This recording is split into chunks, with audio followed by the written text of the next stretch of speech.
इस वीडियो में हम बात करेंगे भारतीय शिक्षा व्यवस्था की।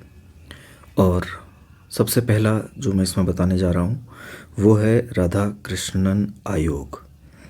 राधा कृष्णन आयोग, जिसे विश्वविद्यालय शिक्षा आयोग के नाम से भी जाना जाता है, या हम ऐसा कह सकते हैं कि विश्वविद्यालय शिक्षा आयोग को राधा कृष्णन आयोग के नाम से भी जाना जाता है।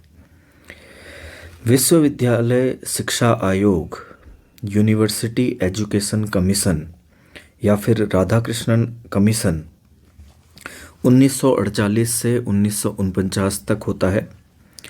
उस समय तत्कालीन जो शिक्षा मंत्री थे वो अबुल कलाम आज़ाद थे। ये स्वतंत्र भारत का पहला शिक्षा आयोग था। इसे राधा कृष्णन आयोग भी कहा जाता है। इसकी जो अध्यक्षता थी वो सर्वपल्ली राधाकृष्णन जी ने की थी। इसके जो सचिव थे वो श्री निर्मल कुमार सिद्धांत थे। इसकी स्थापना 4 नवंबर 1948 को करी गई। तो स्टार्ट करते हैं राधा कृष्णन आयोग। राधा कृष्णन आयोग को औपचारिक रूप से विश्वविद्यालय शिक्षा आयोग के नाम से भी जाना जाता है। इसकी स्थापना भारत सरकार ने 4 नवंबर 1948 को की थी। इस आयोग के अध्यक्ष डॉक्टर सर्वपल्ली राधाकृष्णन थे, इसलिए इसे राधाकृष्णन आयोग भी कहा जाता है। इस आयोग का गठन भारत में विश्वविद्यालय शिक्षा की स्थिति का परीक्षण करने और सुधार के लिए किया गया था। इस आयोग ने कई महत्वपूर्ण सिफारिशें की, जिनमें से कुछ निम्न हैं। उच्च शिक्षा में महिलाओं के लिए समान अवसर एवं सुविधाएं,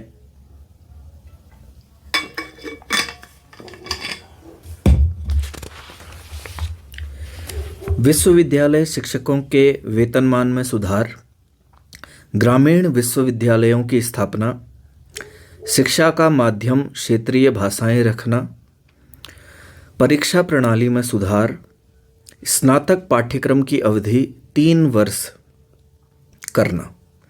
इस आयोग के सचिव निर्मल कुमार सिद्धांत थे। यह स्वतंत्र भारत का पहला शिक्षा आयोग था।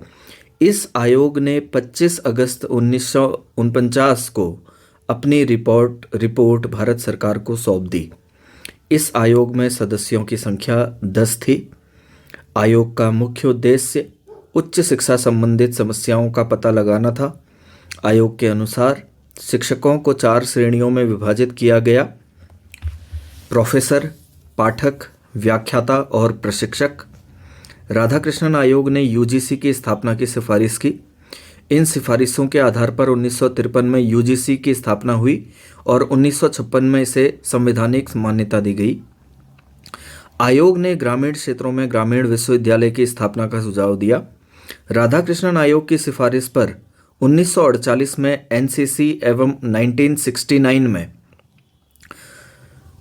एनएसएस की स्थापना हुई। 1948 में एनसीसी और 1969 में एनएसएस की स्थापना हुई। आयोग ने उच्च शिक्षा स्तर पर सहशिक्षा यानी को एजुकेशन की सिफारिश की।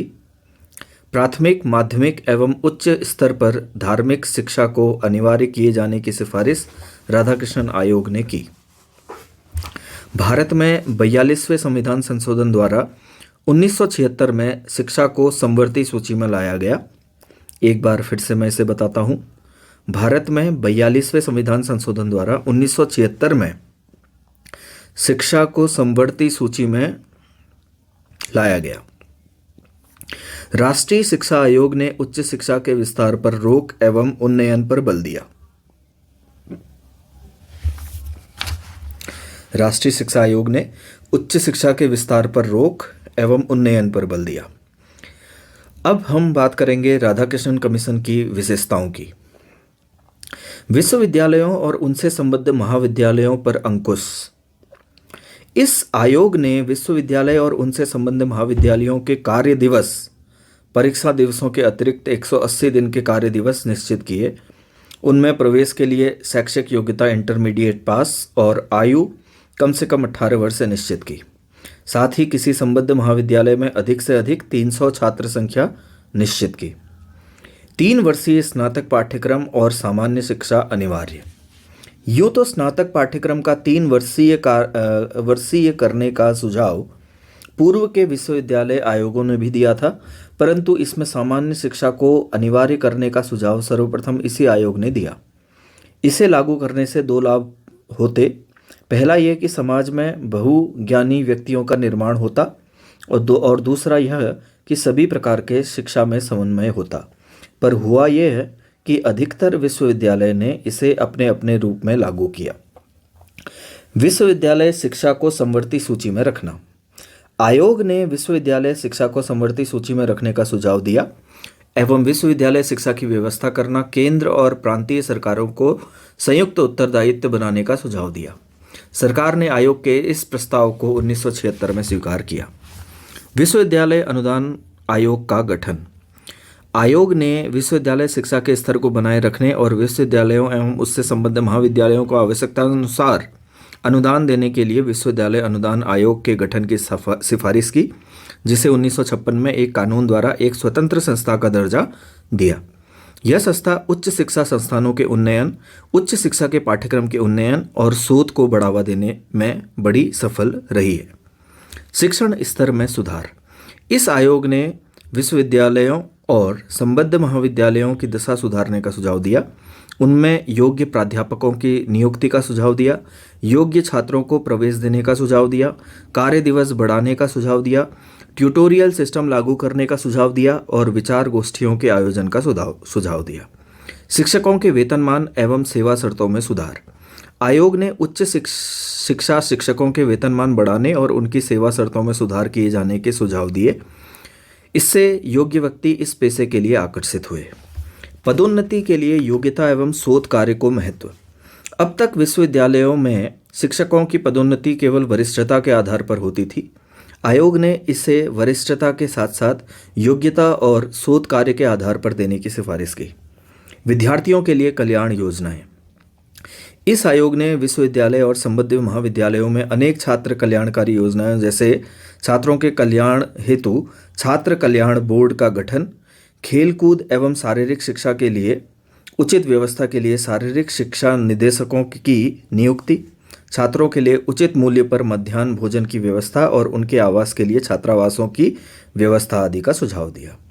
विभिन्न प्रकार की व्यावसायिक एवं तकनीकी की उचित शिक्षा।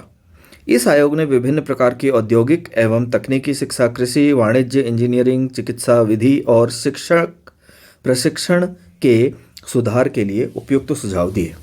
विश्वविद्यालय परीक्षाओं में सुधार के रचनात्मक सुझाव।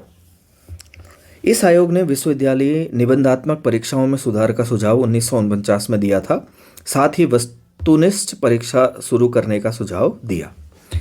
राधाकृष्णन आयोग के जो दोष हैं अब मैं उन्हें बताने जा रहा हूँ। सबसे पहला दोष है शिक्षा के माध्यम के बारे में अस्पष्ट सुझाव।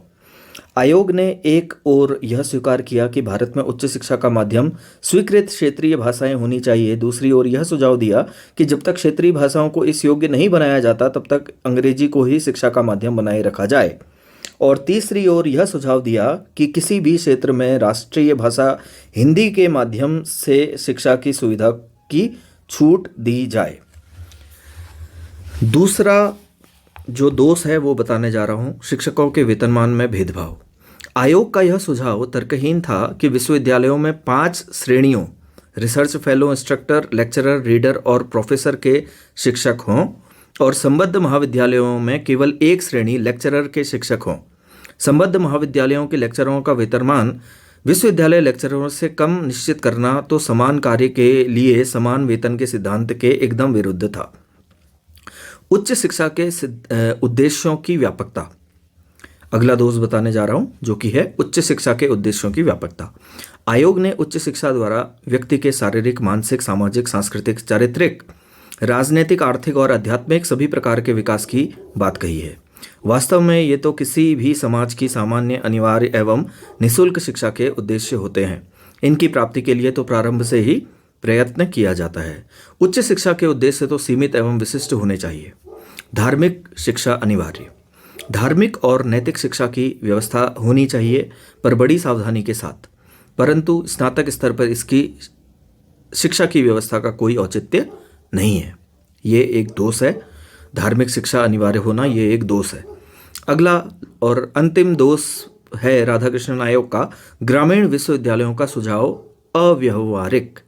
यह बात अपने आप में सत्य है कि भारत ग्रामों का देश है और इसके विकास के लिए ग्रामों का पुनर्निर्माण आवश्यक है, पर इसके लिए ग्रामीण विश्वविद्यालय और उनसे संबद्ध छोटे छोटे 300 तक छात्र संख्या वाले ग्रामीण महाविद्यालयों की स्थापना की योजना सरकार पूरी नहीं कर सकती थी। यह सुझाव अपने आप में एकदम अव्यवहारिक था। तो यहाँ पर हमारा खत्म होता है राधाकृष्णन आयोग, जिसे हम विश्वविद्यालय शिक्षा आयोग भी कहते हैं।